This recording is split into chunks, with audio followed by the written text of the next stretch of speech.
við förum hér yfir víðan völl í dag. Það einhvern veginn, þetta magnaðir tímar í veröldinni. Það einhver magnaðasti, hvað ég segja, gerjunar pottur sem að malla bæði vestanhafs og austan, það segja í Evrópu og Bandaríkjunum. Já. Það eitthvað svo mikið að gerast, það eitthvað svo mikið uppgjör. Það búið að vera svo mikil skautun svo lengi og núna einhvern veginn finnst manni eins og þetta sé bara við það að bara kemur kjarnorkusveppurinn bara og þetta verður bara einhvern allsherjar dómstagur. Það svona tilfinningin. Já, þetta aldrei verið jafn líklegt á minni lífstíð allavega, sko. Já, á kjarnorku? Já, bara allt farið bara í annan. Já, þetta bara, það bara einhvern veginn og stór þáttur af þessari miklu svona, þessu mikla uppgjöri að manni finnst, sem sagt að takið sem að meginstraums fjölmiðlar hafa haft á samfélögum okkar að þverra. Þeir eru að missa takið. Bara hræðslu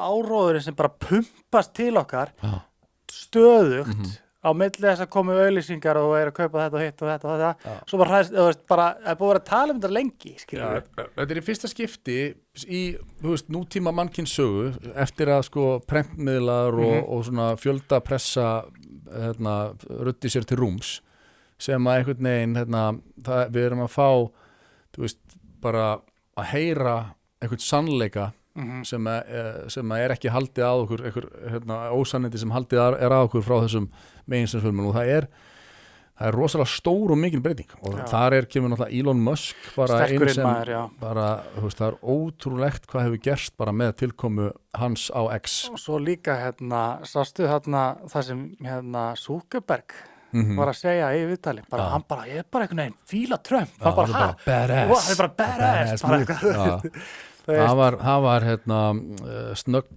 eða svona, kom hressilega á óvart, sá Vogue plebbi sem hann ég veit nákvæmlega hvað gerst þér hann byrjaði að æfa Jiu-Jitsu og byrjaði bara testestur hann að pumpast í hann og þá náttúrulega afruglast af þessu beta-kök-shiti, skilur við og þá ertu bara, Trump maðurinn. Þetta nákvæmlega sem gerist. Það bara testosterónið úr Jiu-Jitsu-unu og svona einhvern veginn að finna til, þess að vera kallmaður, fá svona tilfinninguna og hann sem ekki alveg sami beta-kökkin og hann var. Nei, allavega lítið þannig út, Já, þetta var hressandi að sjá þetta en þeir eru ótrúlega svona fróðlegi tímar og það þetta það er svo fyndið, sumum finnst vera of mikið talað um Vogue, aðrir ekki ennþá búin að átta sig á því hvað það ekki ennþá búin að fatta hvers slags plága þetta á meðan aðrir segja, gauð með Vogue á heilanum eitthvað, en þetta er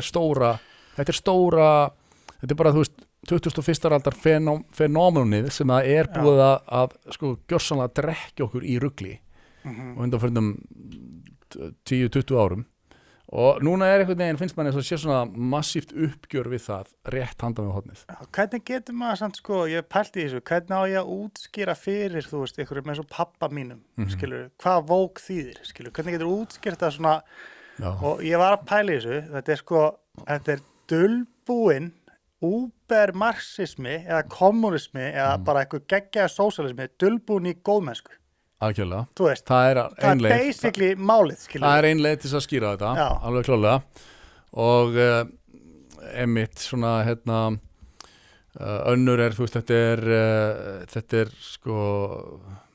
stutta leiðin til þess að flagga góðmennsku sinni, á þess að leggja nokkuð inn fyrir því.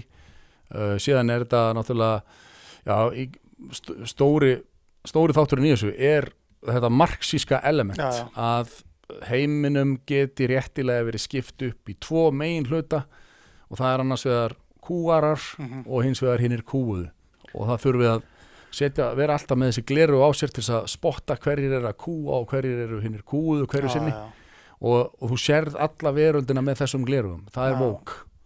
Já, þetta er svo förðulegt að þetta sé að því það er svo mikið verið að skipta okkur upp í hópa, lit, kyn þú veist, við erum alltaf í einhverjum hópum, en bara, þú veist, ég maður bara innan 90s, maður bara ólst upp, bara, allir eru bara uník og bara, þú veist, það er bara, eins og Martin Luther King, content of your character, það var bara, þú veist, svartu, hvað skiptir einhver, núna aftur komið, hvað var að því pathi sem við vorum á, skilur við?